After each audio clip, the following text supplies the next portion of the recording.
Look at her. Neat dress. Polished voice. Does she think she's some kind of Harvard lady? I bet she can't tell her left hand from her Miranda rights. Or maybe we should check what this teacher's hiding in her bra. 3 lines. 3 bursts of laughter. 3 hands wearing badges of law, but dirtier than the sludge in a gutter. Talia Reid stood in the middle of Briar Hill University's campus courtyard, hands cuffed, face unreadable. Students circled around. Some pulled out their phones, others looked away, pretending not to see. Only the loud mocking laughter of 3 white officers in uniform filled the space, as if they'd just caught a terrorist, rather than a woman who, just 10 minutes earlier, had been teaching the Constitution and human rights. Officer Logan stepped in close, leaning toward her ear. Isn't it that's the chill of facing real justice? Talia slowly turned her head to look at him. No struggle, no yelling, just a look so calm. It was chilling, and in that moment, something in Logan's eyes flickered, almost imperceptibly, as if he'd just realized he might not be the only one holding the power. The 3 officers loaded her into the patrol car like they'd just captured a terrorist in a sting operation. Logan Bricks, the one in charge, slammed the door hard, adjusted his belt, and strutted back toward the crowd of students still filming. Anyone who wants to see real justice at work, he sneered. Make sure you get a close-up. Inside the cruiser.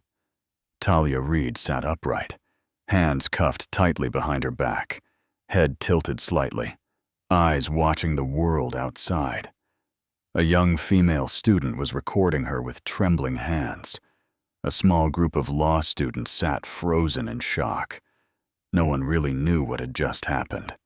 Rumors spread like wildfire through text messages. Professor Reid got arrested. They say she was caught with drugs.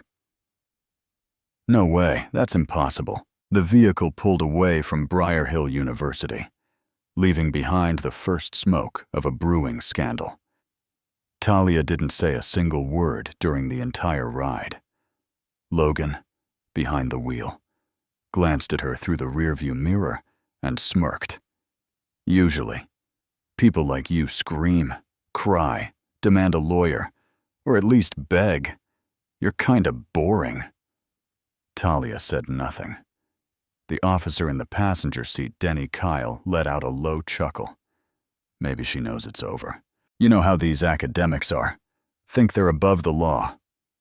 Actually, Logan added, I think she does know. She's just swallowing the shame.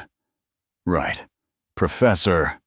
Talia slowly turned her head and locked eyes with him through the partition glass just 1 second. But Logan flinched barely, like a single hair had sliced through his thoughts. Briar Hill Police Department, 9:42 a.m. They dragged Talia from the car like she was a sack of garbage. Logan shoved her shoulder harder than necessary as he marched her into the main hall, where several officers sat drinking coffee and joking around. A few recognized her, a few didn't, but no one looked surprised. To them, she was just another name in a long list of troublesome black citizens. She was taken to the booking desk. The young officer at the computer yawned, not even bothering to make eye contact. Logan barked. Mugshot. Prince. Full intake. Talia, still silent, stared directly at the camera. No ducking. No dodging. Name, Talia Reid. Date of birth, March 4th, 1983. Occupation, for now. Lecturer. She said it softly, but it hit with a weight no one in the room could fully catch. The officer typed. The screen blinked, then froze. He frowned, tried again, then a third time. His brow furrowed, like he'd just seen something he shouldn't have. I need to call Captain Heron. Logan stepped forward. What's going on? I'm not sure. There seems to be a special directive under this name. The air shifted. Subtle, but sharp. A few officers stood up. Laughter stopped altogether. Briar Hill Police Captain's office, 9:57 a.m. The door opened. Captain Royce Heron walked in. Tall, broad-shouldered, former special ops, known for being the toughest man in the department. He looked at Talia, still cuffed, and paused for half a second. Not because she was unfamiliar, but because he recognized the name. Talia Reed, he said aloud, as if to confirm it to himself, then turned to the officer at the terminal. Run a deeper check. Cross with federal databases. Talia sat up straighter, her eyes fixed on Heron. Captain, she spoke for the first time low. Clear. I request these cuffs be removed. Immediately. Request. Logan snapped, face flushed. Who the hell do you think you are to quiet? Logan. Heron's voice cut like a blade. Leave the room. Logan froze. Out, Heron roared, jabbing a finger toward the door. Logan slammed the door behind him as he stormed out. Said nothing else. Talia smiled just barely. Now the room held only 3 Heron, the trembling tech officer at the terminal, and Talia, still cuffed. A sharp beep sounded from the computer. The officer glanced at the screen, then went pale. Heron leaned in to read. When he looked up, the hardened expression he always wore had cracked. My God. Talia raised an eyebrow, voice calm and cool. The real question is, which part of my file have you gotten to so far? Captain Royce Heron stood frozen in front of the screen. He'd read classified files thicker than bricks, had led bomb squads through Fallujah, but never had he felt the chill that was crawling up his spine now. On the screen flashed a red directive, blaring like a siren, only visible to federal clearance, match found, classified Tier 1. Access, federal override. Detected, subject to Talia M. Reed, Senior Operations Consultant. DOJ FBI Intelligence, Internal Audit Division. Field status active, Level 5 clearances. Directoral privileges note. Do not detain. Notify federal oversight immediately. Heron turned slowly to glance at Talia. She was still seated, still cuffed, yet her expression remained unmoved, as if none of this, not even the tremble shaking his entire command center, was worth her concern. I don't understand. You're... Yes, she said coldly. I'm the person you should never have picked a fight with. Her voice wasn't loud, but it cut sharp like a blade honed by years of silence, patience, and understanding every move on a board others still believed they controlled. I didn't end up here by accident.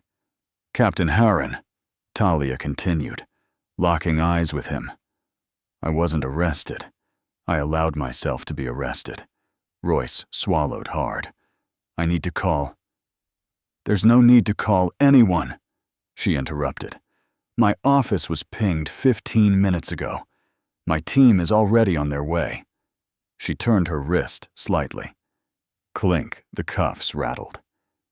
Take them off, or let my people do it in front of your entire department. Your call. Heron gave a signal. The officer beside him, hands visibly shaking, reached into his pocket, pulled the key, and unlocked the cuffs. Talia calmly rubbed her wrists and stood. Even in motion, she didn't rush. She moved like someone who had been waiting for this moment, and owned it. I've been investigating this department for 11 months, she said. 3 buried lawsuits, 6 lost video files, and a power structure map you thought was safely tucked inside your internal server. Royce tried to keep his face from betraying anything. I didn't authorize your arrest. Logan acted on his own. Talia tilted her head. Logan is a pawn. You are the gatekeeper of a rotten system we're here to expose. I had no proof. You think I came empty-handed. She opened her bag and pulled out a secure military-grade USB drive, only issued to top-level intelligence operatives. This contains every internal record of officers who falsified evidence to cover up racial misconduct. And good news for you, your name isn't on the criminal indictment list, if you cooperate. Harren said nothing. The sweat down his back had soaked through his shirt. Then the door burst open. 3 figures entered, 2 agents in black suits and a sharp-looking female FBI staffer wearing a badge labeled Internal Oversight Division. The man in front gave a respectful nod to Talia. Director Reed, we've received confirmation from HQ. The internal data freeze will begin within 5 minutes. Talia nodded. And Logan Bricks. He's been detained downstairs. We found a fake heroin packet embedded with an RFID chip. Matches 3 wrongful arrest cases from last year. Good, she said. Tell him this. He's not just losing his job.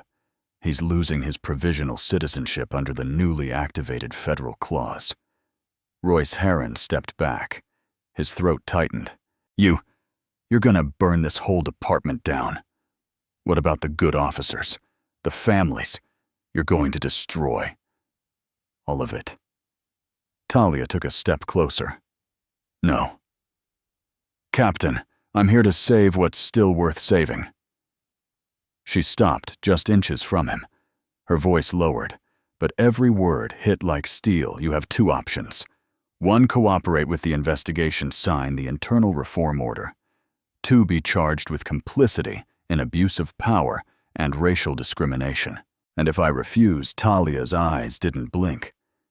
Then your name goes public tomorrow, with the full report, video files, signatures, and your private account logs showing internal hush money transfers. She was no longer a college lecturer, no longer the woman humiliated in cuffs outside a classroom. She was Talia Reed, the nightmare of every department that ever tried to bury the truth under a badge of order, and the worst mistake they ever made was underestimating her. 4:00 p.m. That afternoon, the first headline hit Twitter's breaking FBI launches.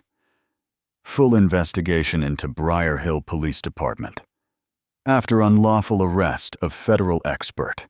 Beneath the post, a photo went viral. Talia Reed, no longer in handcuffs, stepping out of the police station flanked by 2 agents in black suits. The story spread like wildfire. By 5:00 p.m., major networks, CNN, MSNBC. The Washington Post were on the scene, but that was only the first wave. Internal briefing room. 2nd floor. Briar Hill Police Department.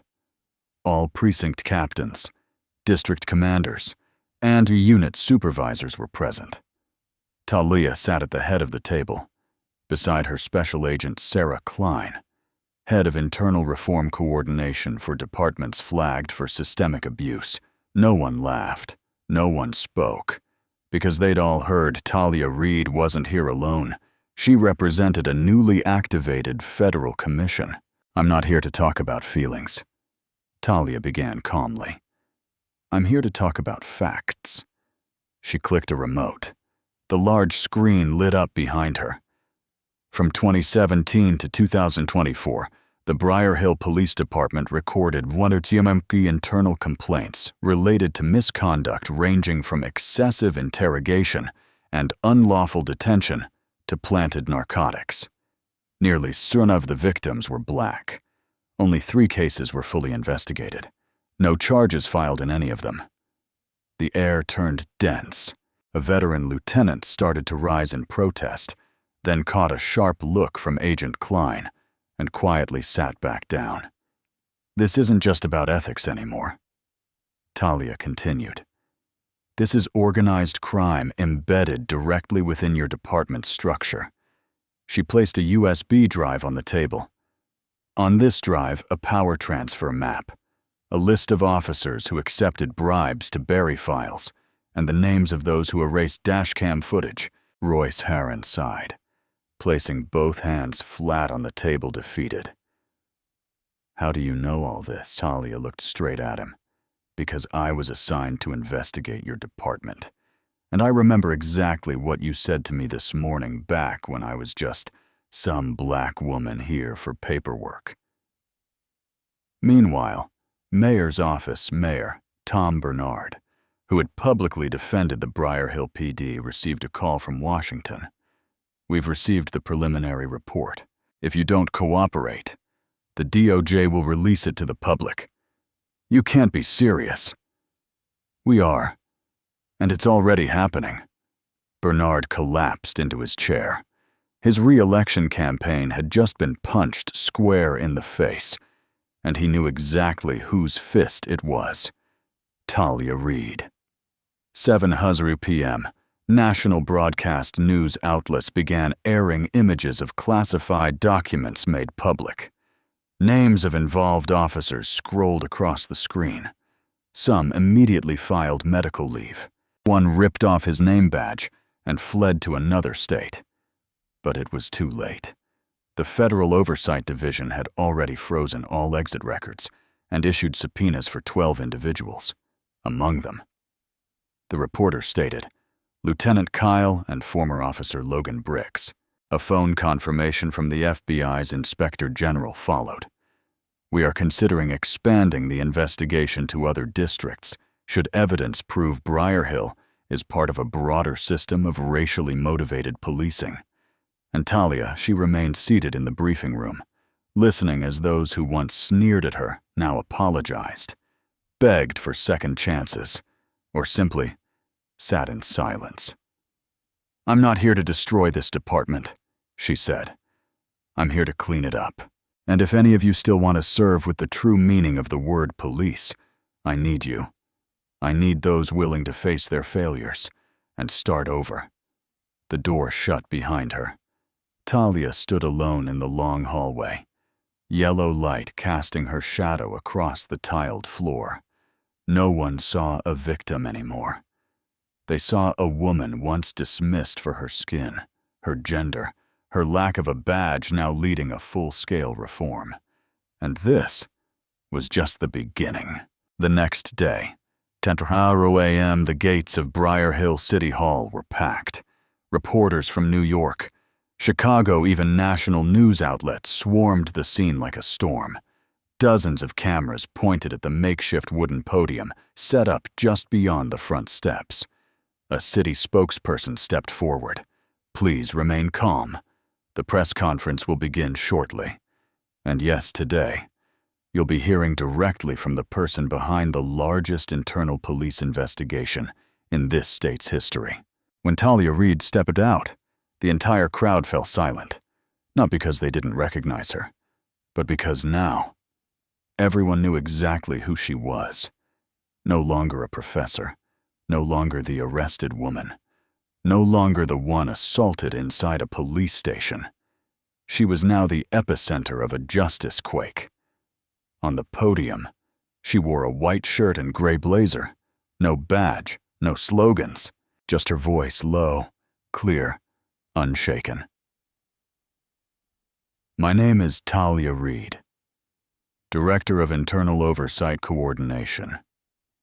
United States Department of Justice. I wasn't arrested. I allowed myself to be arrested because that was the only way to see the truth that never shows up in the paperwork." A reporter stood up. "Can you confirm you were punched in the face while in custody at the station?" Talia looked straight at him. "I won't confirm that. I allowed it to happen because sometimes, to expose the darkness, you have to step directly into it. But light always stirs rage." That same afternoon, the State Police Federation issued a public statement. We do not condone Ms. Talia Reid's methods, which placed officers' lives in danger over what amounts to a political experiment. Fox News aired a special report: a secret female agent paralyzes an entire police force. Is this reform or a calculated takedown? On a conservative radio station, a talk show host screamed into the mic, "What happens when someone walks into a precinct and sets a trap for the whole department in the name of justice?" Talia didn't respond. She didn't need to. She sat quietly in her office, the glow of her computer screen reflecting across her composed face. One by one, she flipped through files. 9 police departments across 3 states, showing patterns similar to Briar Hill. 2 civil cases reopened, thanks to lost evidence now recovered. 1 senator introducing the Reid Act, a bill mandating random audits of all arrests without body cam footage. Her phone buzzed. A message from an unlisted number. They fear you because they've never met someone who doesn't flinch at the truth. Talia looked up, out the window. The city bustled below business as usual, but something was different in the air. For the first time, those who had always operated in the shadows knew someone was watching, and she would never be silent again. 3 days after the historic press conference, a classified report was sent directly to the Office of Federal Investigations by Talia Reid's team. Inside a comprehensive relationship map linking more than 40 individuals complicit in covering up, enabling, and manipulating law enforcement misconduct across the American South. At the center of this web were 3 names. District Judge Caleb Monroe, who acquitted 6 officers accused of beating black citizens, including the infamous Richard Miller. Regional Prosecutor Hank Donnell, known for overlooking 21 civil rights cases. Senator Martin Voss, a hardline conservative who built his campaign around the slogan, "Restoring Power to Police." Talia called them the Untouchable Three. To clean out the system, she declared in a closed-door meeting in Washington, D.C., "We have to strike at its core, and I'm willing to do that even if it means going up against an entire empire." The FBI director looked at her for a long moment, then nodded. "We won't stop you. But Talia, this isn't internal reform anymore. This is political warfare." Meanwhile, at a private estate outside Atlanta, Senator Martin Voss sat in a secure conference room, flanked by attorneys and advisors. On the table were images of Talia Reid testifying before Congress, alongside leaked reports exposing his financial ties to multiple police departments under civil rights investigation. "She's dragging our entire network into the light," Voss growled. "Don't let her take another step. Do we have a way to stop her?" One advisor asked. Voss clenched his fist. "I don't care if it's media pressure, personal attacks, or political threats. Shut her down." Talia knew it was coming. The next day, her private email received an anonymous audio file. In the recording, a deep male voice said, "Sometimes the ones who dig too deep end up buried in their own hole. Stop now, and it all goes away." She forwarded the file to her digital forensics team, the origin untraceable, but the encryption key, it matched a server registered to Senator Voss's campaign office. Talia didn't hesitate. She did what no one expected. She went public at a criminal justice conference in Austin, Texas, in the middle of her keynote speech before 500 delegates, 30 journalists, and 12 sitting federal legislators. Talia played the audio aloud. She didn't accuse. She didn't rage. "I'm not intimidated by threats," she said calmly. "I only feel sorrow that there are still those who believe truth can be buried. by shadows. The entire auditorium stood and applauded. The federal government launched an independent investigation into the political legal network suspected of shielding systemic police violence. Senator Voss held a press conference to deny everything, but for the first time, no one stood beside him. Prosecutor Hank Donnell was suspended. Judge Caleb Monroe announced an abrupt retirement. Back in Briar Hill, Talia returned to the university campus where it all began. She walked past the stone bench where she had once been humiliated in handcuffs. Now, it bore a bronze plaque etched with the words, "Here, Talia Reid turned an act of injustice into a revolution for justice." She sat down, silent. Her fingers brushed the cold stone. And then she smiled. The next day, 10:00 a.m., the gates of Briar Hill City Hall were packed. Reporters from New York, Chicago, even national news outlets swarmed the scene like a storm. Dozens of cameras pointed at the makeshift wooden podium set up just beyond the front steps. A city spokesperson stepped forward. "Please remain calm. The press conference will begin shortly. And yes, today, you'll be hearing directly from the person behind the largest internal police investigation in this state's history." When Talia Reid stepped out, the entire crowd fell silent. Not because they didn't recognize her, but because now, everyone knew exactly who she was. No longer a professor, no longer the arrested woman, no longer the one assaulted inside a police station. She was now the epicenter of a justice quake. On the podium, she wore a white shirt and gray blazer. No badge, no slogans, just her voice low, clear, unshaken. "My name is Talia Reid, Director of Internal Oversight Coordination, United States Department of Justice. I wasn't arrested. I allowed myself to be arrested because that was the only way to see the truth that never shows up in the paperwork." A reporter stood up. "Can you confirm you were punched in the face while in custody at the station?" Talia looked straight at him. "I won't confirm that. I allowed it to happen. Because sometimes, to expose the darkness, you have to step directly into it. But light always stirs rage." That same afternoon, the State Police Federation issued a public statement: "We do not condone Ms. Talia Reid's methods," which placed officers' lives in danger over what amounts to a political experiment. Fox News aired a special report: "A secret female agent paralyzes an entire police force." Is this reform or a calculated takedown? On a conservative radio station, a talk show host screamed into the mic, "What happens when someone walks into a precinct and sets a trap for the whole department in the name of justice?" Talia didn't respond. She didn't need to. She sat quietly in her office, the glow of her computer screen reflecting across her composed face. One by one, she flipped through files.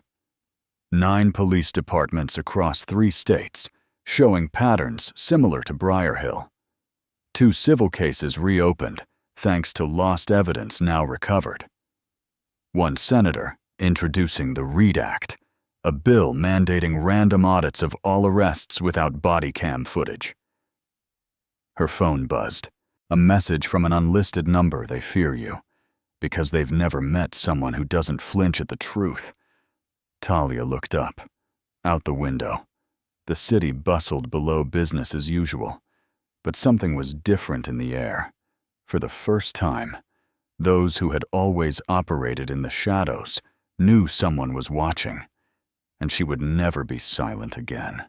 3 months later, Talia Reid withdrew from the spotlight. No press conferences, no interviews. She did something few noticed. She stayed in Briar Hill, not to be celebrated, but to rebuild from the ground up. Under federal oversight, the Briar Hill Police Department began to change. More than 20 officers resigned or were placed under investigation. An independent oversight board was formed, made up of local citizens and civil rights attorneys. All arrests now required active body cams. with footage archived and publicly accessible for 90 days. Families of past victims were invited to serve as reform consultants. Talia didn't lead any official council, but in every meeting, in every draft of reform, her name was mentioned, not as a symbol, but as a standard. Would this pass the Talia Reid test? She lived quietly, mornings at the office, evenings in a small apartment. Sometimes she walked past the place where she was once arrested. The bench was still there, with a new plaque. This was once a place where truth was buried. Now it's where it rose again. A journalist asked her once, "After it all, do you think you won?" Talia answered simply, "I didn't win anything. I just made them stop." And that is justice. No fanfare, no spotlight, just the right kind of beginning.